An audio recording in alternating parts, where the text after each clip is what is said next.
Hello guys, today video topic is, आज हम बताएंगे आपको कि जो आपका कंप्यूटर सिस्टम है वो अगर स्लो हो जाता है किसी रीज़न से, तो आप उसको किस तरीके से, कौन कौन सी टेक्निक्स है जिसके थ्रू आप उसको फास्ट कर सकते हो। इवन फास्ट नहीं, आप काफ़ी उसको इम्प्रूवमेंट कर सकते हो।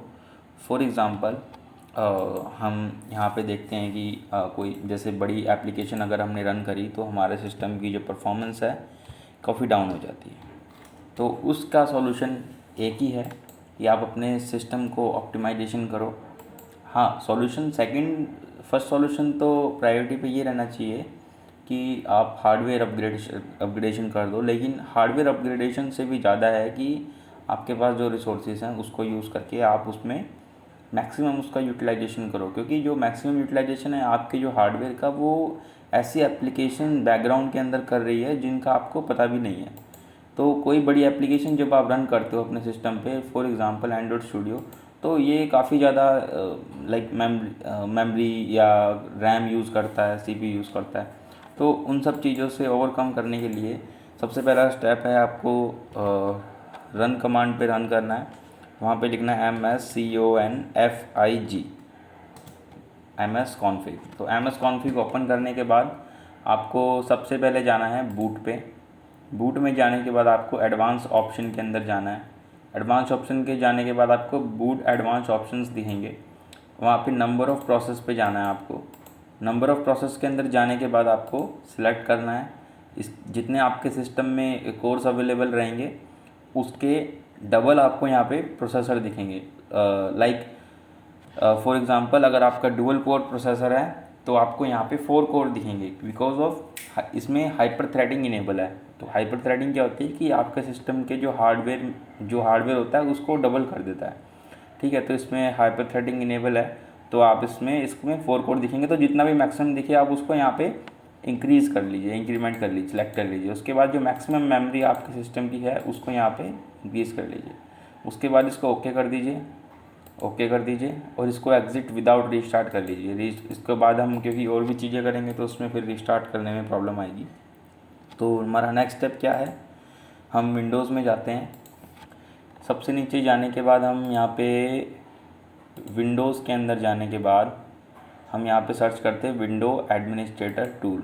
ओके, तो विंडो एडमिनिस्ट्रेटर टूल के अंदर हम जाने के बाद हम सर्च करते हैं परफॉर्मेंस मॉनिटर। परफॉर्मेंस मॉनिटर को आप सर्च भी कर सकते हो, बेसिकली यहाँ से आप उसको रन भी कर सकते हो। रन एज एडमिनिस्ट्रेटर मोड में करना है आपको इसको।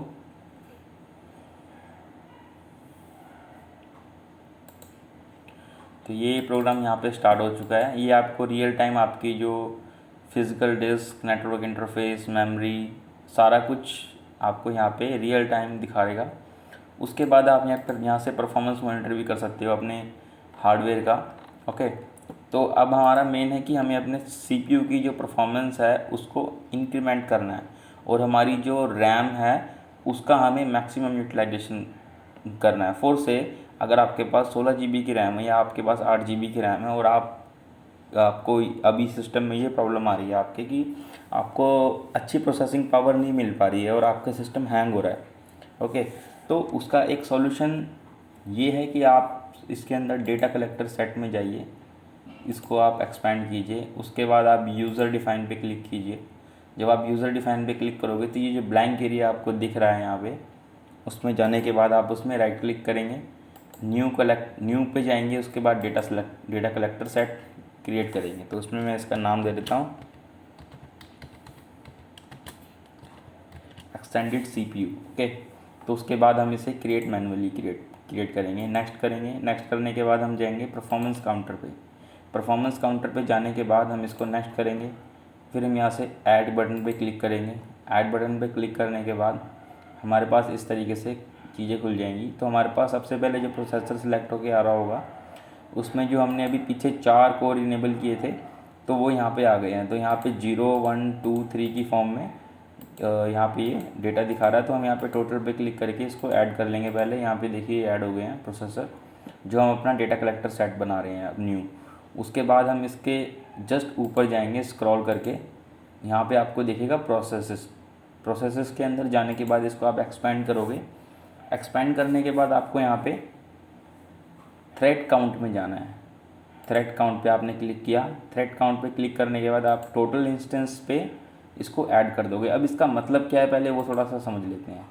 इसमें क्या है कि जो जो एप्लीकेशन आपके इस सॉफ्टवेयर में जो आपकी ऑपरेटिंग सिस्टम में इंस्टॉल है, तो for example AnyDesk, Android studio, calculator, Google Chrome. अब गूगल क्रोम के इतने सारे प्रोसेसेस चल रहे हैं, ठीक है। उसके बाद आपका यहाँ पे फाइल एक्सप्लोरर हो गया, ठीक है। आपकी कई सारी सर्विसेज हैं जो रन कर रही हैं टास्क मैनेजर में, ओके। तो स्काइप चल रहा है, काफ़ी सारी एप्लीकेशन चल रही है। तो उन सब चीज़ों को अभी हम क्या कर रहे हैं, जैसे कि मैंने अभी MS कॉन्फ़िग से जो सेटिंग करी थी, मैं एक बार दिखा देता हूँ आपको। यहाँ पे हमने क्या किया था, बूट में जाके हमने ये जो नंबर ऑफ़ प्रोसेसर है इसको ऑपरेटिंग सिस्टम मैनेज कर रहा था अभी तक। इसको अगर हम डिसेबल भी कर देंगे तो अब हमने नंबर ऑफ़ प्रोसेसर इसके इनेबल कर लिए हैं, ठीक है। मैक्सिमम मेमोरी यहाँ पे 0 हो गई है, क्योंकि अभी जब रीस्टार्ट होगा तो यहाँ पे आ जाएगा। हमने रीस्टार्ट नहीं किया, 16 GB आ जाएगा जितनी आपकी इंस्टॉल्ड रैम है। तो यहाँ पे हमने क्या किया था बेसिकली कि यहाँ पे हमने जितने हार्डवेयर रिसोर्सेज हैं वो हमने ऑपरेटिंग सिस्टम को अलाउ करा था कि वो यूज़ कर सके, ओके।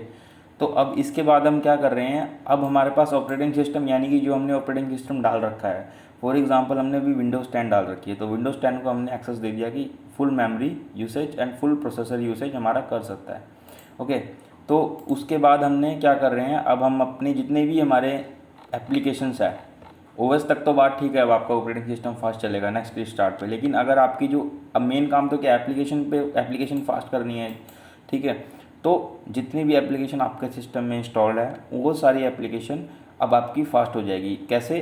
क्योंकि अब हमारे पास जो ऑपरेटिंग सिस्टम के पास एक्सेस है जो थ्रेड्स का, जो हमने CPU उसको अलॉट किया है, तो वो सारे जितने भी थ्रेड्स हैं वो सारी एप्लीकेशन भी एक्सेस कर सकती है। फॉर एग्ज़ाम्पल कि अगर हम गूगल क्रोम यूज़ कर रहे हैं तो गूगल क्रोम को कुछ लिमिट में एक CPU का यूसेज मिला होगा, ओके। तो वो CPU के यूसेज जब हमारे यूज़र एक्शन होगा तो उसके अकॉर्डिंग वो चलता रहेगा। जैसे हमने कोई एप्लीकेशन खोली तो उसी एप्लीकेशन को सारे रिसोर्स यूटिलाइजेशन हो जाएंगे, बाकियों को कम हो जाएंगे जिसको हम रियल टाइम पे यूज़ नहीं कर रहे होंगे। तो इससे हमारी जो प्रोसेसिंग पावर है सिस्टम की वो फास्ट हो जाएगी और कंप्यूटर फास्ट रन करेगा, ओके। तो हमने यहाँ पे सब कुछ नहीं करना, सबसे ऊपर जाके टोटल पे क्लिक करना है, ऐड पे क्लिक कर देना। अब हमारे जो प्रोसेसर है और प्रोसेस है दोनों ऐड हो गए हैं। उसके बाद हमने ओके कर देना है। ओके करने के बाद नेक्स्ट करके और फिनिश कर देना है इसको। अब हमारा एक्सटेंडेड CPU क्या हो गया यहाँ पे क्रिएट हो गया। अब हम इसको यहाँ पे रन कर देंगे तो ये रनिंग स्टेटस में आ जाएगा और हमारा यहाँ पे क्या है कि ये वर्क करना स्टार्ट हो गया। थर्ड टेक्निक क्या है? थर्ड टेक्निक, अब हम जाते हैं अपने सिस्टम में जाने के बाद हम अपनी सिस्टम की प्रॉपर्टीज़ के अंदर जाते हैं।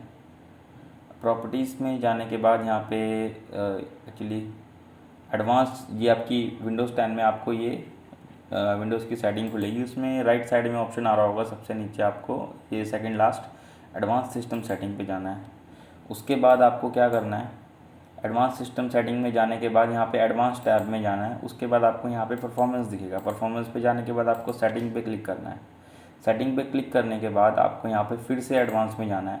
उसके बाद आपको जाने के बाद फिर से बैकग्राउंड सर्विसेज में जाना है। उसके बाद आपको यहाँ पे जाके चेंज पे क्लिक करना है। चेंज पे क्लिक करने का ये मैं क्या कर रहा हूँ, ये कर रहा हूँ कि जैसे जो रियल टाइम प्रोसेस आपके सिस्टम में यूज़ हो रहे हैं, जैसे आप जो भी एप्लीकेशन, जिस भी एप्लीकेशन में आप काम कर रहे हो, तो उस एप्लीकेशन को तो चलो रैम का यूटिलाइजेशन मिल जाएगा, लेकिन जो बाकी एप्लीकेशन बैकग्राउंड में रन कर रही हैं जिससे आपका सिस्टम में कोई प्रॉब्लम ना आए, तो उन एप्लीकेशंस के लिए अगर आपके सिस्टम में SSD या नॉर्मल हाई स्पीड SATA भी इंस्टॉल्ड है 700 RPM की, तो आप इसको इनेबल कर सकते हो, ठीक है। तो इसमें अब क्या करने वाले हैं हम, इसमें जो पेजिंग साइज़ है, हम क्या करेंगे, हार्ड डिस्क की जो पार्टीशन होता है हमारा, जैसे अब मैं आपको दिखाता हूँ कि लोकल डिस्क C में मेरे पास 223 GB अवेलेबल है, तो मैं इसका एक छोटा सा पार्टीशन ले लूँगा, उसको मैं रैम की तरह यूटिलाइजेशन करना चाहता हूँ।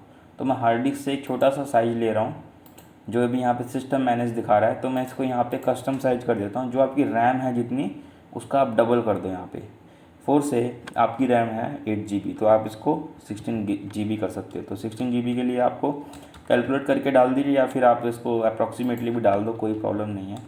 रैम का डबल साइज होना चाहिए यहाँ पे। उसके बाद सेट कर दोगे, ओके कर दोगे, फिर ये रिस्टार्ट के लिए पूछेगा, फिर से ओके कर दोगे, ओके कर दोगे। अब रिस्टार्ट लेटर कर देंगे।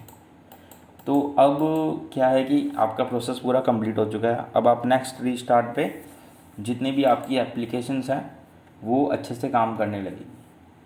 ओके, तो ये थी आज की वीडियो, और आप इसको यूज़ करिए, अपने विंडोज़ ऑपरेटिंग सिस्टम को फास्ट कीजिए। और नेक्स्ट इसकी सेकंड जो वीडियो का पार्ट आएगा उसके अंदर मैं आपको जो इसके जो एप्लीकेशंस हैं, जो जो अनयूज़ एप्लीकेशन है, जो आपके काम की नहीं है, तो उसको डिसेबल कैसे करते हैं वो मैं आपको बताऊंगा। तो stay tune, stay safe, thank you.